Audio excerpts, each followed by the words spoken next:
Let's go live to Oshawa now, where police are providing an update on a homicide near a mosque.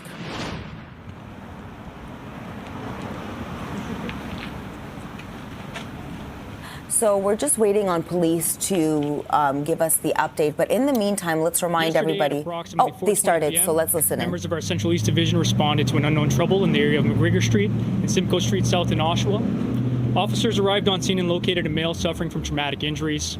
Life-saving measures were attempted. However, the male was pronounced deceased on scene. That male has now been identified as 80-year-old Ibrahim Bala of Oshawa. Can you explain how this victim passed away? Was it an attack? Can you go a little more detail? Yeah, so I can't get into the specifics of the attack itself or what we expect to be an attack, but the investigators are looking at all of the factors that went into what exactly transpired prior to this male being discovered. And where was the man found? Can you just describe a bit more? Was he on the street? Was it a laneway? Was it on the property of the mosque? Absolutely, yeah. So he was found on a residential property in the area of Oshawa. It was a private residential area. What was he doing in the area? So that is something that our investigators are looking at the moment. We do know that he's not someone that is unaware of that area. He's very familiar with that area, but it's something that our investigators will be checking out. The Islamic Center of Oshawa has already identified it as a member of their community. Can you say that this person was at the mosque prior to being killed? Yeah, so we can confirm that the victim here in this case was at the mosque prior to this incident. We do actually have a timeline. We do believe that he left the mosque at approximately 2:30 p.m. that same afternoon. The timeline that we have is between 2:30 p.m. to the police call at 4:20 p.m. is what we're looking at to determine exactly what happened. Any indication that there was, other than the assault, any other, was it robbery motivated, and is it too early to say that this was hate motivated? Yeah, unfortunately at this time it's too early to speculate exactly what the motives or the circumstances were that resulted in the homicide. As with all of our major incidents, we do consider all motives. Hate motivation is definitely something that is looked at, but it's just something in the grand scheme of things that we're looking at the moment. Is the hate crime unit involved in the investigation? So all of our units, including the hate crime unit, have been consulted, and they will all be involved in the investigation. How many detectives were on scene yesterday? I saw quite a few, more than normal for a homicide.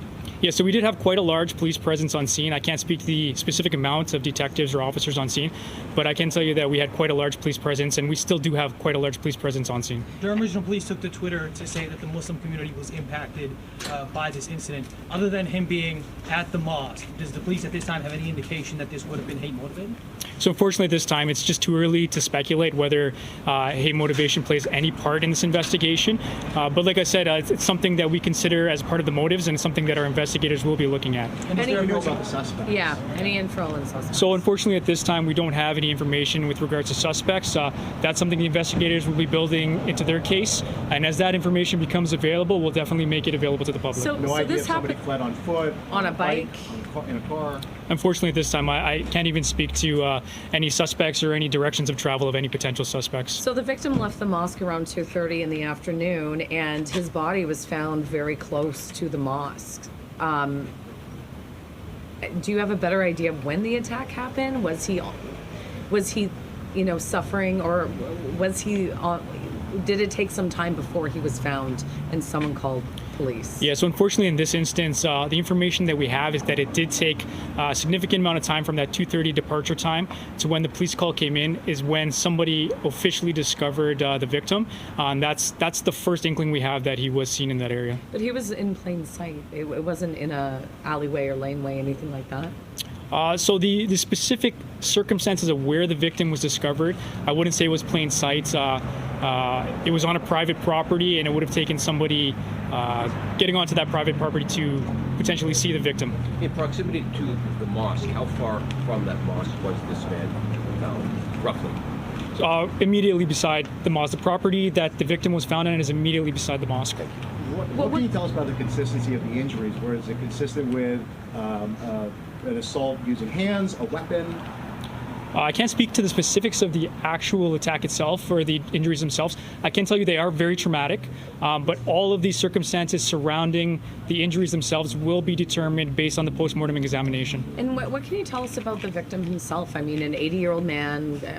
He was, a beloved member of this mosque in the community. Was he a father, a grandfather? What can you tell us about him? Yeah, just like you said, he was a beloved member of the community. A father, a husband.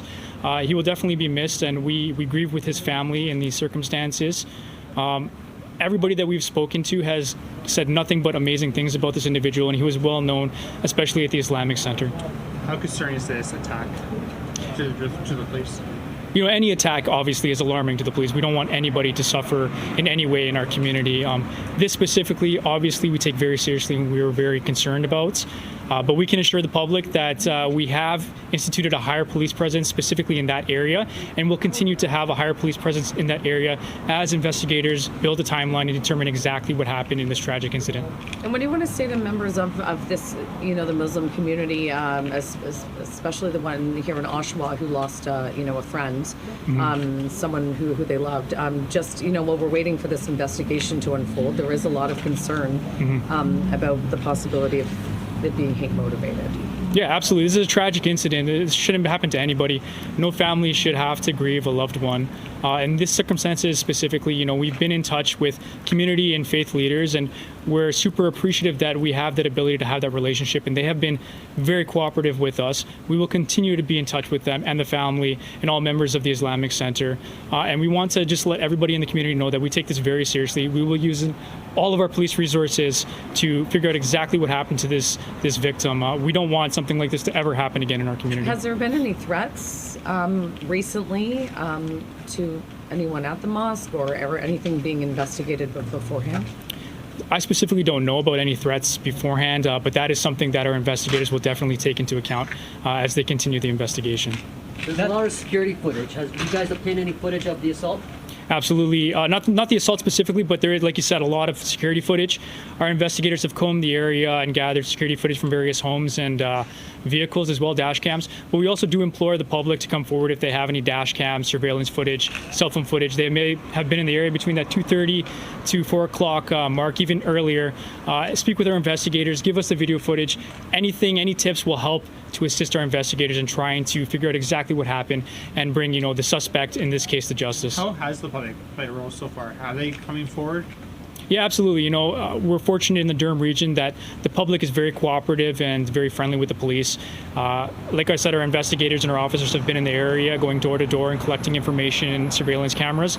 And we have been in a great position that people have been giving that to us to assist in this investigation. That stretch of Oshawa is known to residents as not the safest part of town. Is there any indication that this could have been a really unfortunate case of wrong place at the wrong time? That's something that we always take into consideration. Unfortunately, any tragic incident like this, there's a possibility that that's the scenario. That is something that our investigators will continue to look at, whether it was just a case of wrong place, wrong time, or whatever motive may have been responsible for the tragic incident. How long are you expected to be on scene?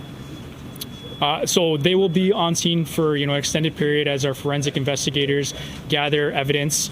I couldn't tell you an exact timeline, but they will definitely be there for a great long period. Like rest of the day, I couldn't tell you specifically. When something like this happens, what's communication like between the police department and the mosque, who's essentially at this point directly impacted? Yeah, so we have a great relationship with the faith-based leaders. Our specific DEI unit reaches out to them and is in constant communication with them, including our investigators from the various units involved. So it's a constant communication, a constant flow of information, and it's a great relationship that helps these investigators get down to the bottom of exactly what transpired. And we wouldn't be able to do that without these great relationships. Given that it's Friday and Friday prayers happen, is there any possibility of extra security or police presence specifically at the mosque as opposed to just up the street? Yeah, absolutely. So we will definitely have not only a heightened police presence just in that area specifically, but our officers will be combing the area, including the mosque, continually to make sure that the residents and the members of the Islamic Center feel safe. Is there any indication that this was done by one person or a group of people? So at this time, it's just too early to speculate, unfortunately. That's something the investigators will look at as time goes on. Thank you. Thanks, Nick. I've got something entirely different for you. Explosive device found at Gibbs Street and Center Street Yes. South. What happened there? Yeah, so this was an unfortunate case. Okay, we are just getting an update from Durham Regional Police on the homicide that happened yesterday. An 80-year-old man, his name is Ibrahim Bala of Oshawa, was found with obvious signs of trauma and then was pronounced dead on the scene. They say they called this what they expect to be an attack on this person. He was found near a residential property right next to the mosque and they think that the attack actually happened between 2:30 and 4 o'clock, 4:30. He actually was at the mosque before this attack happened, and he left the mosque at 2:30, and it's too early, they said, to speculate exactly what happened. But what we do know is that the hate crime unit is involved in this investigation, even though it's too early at this time to say that it was a hate-motivated crime. No suspect information is available at this time, but we will keep you updated once we have any more information.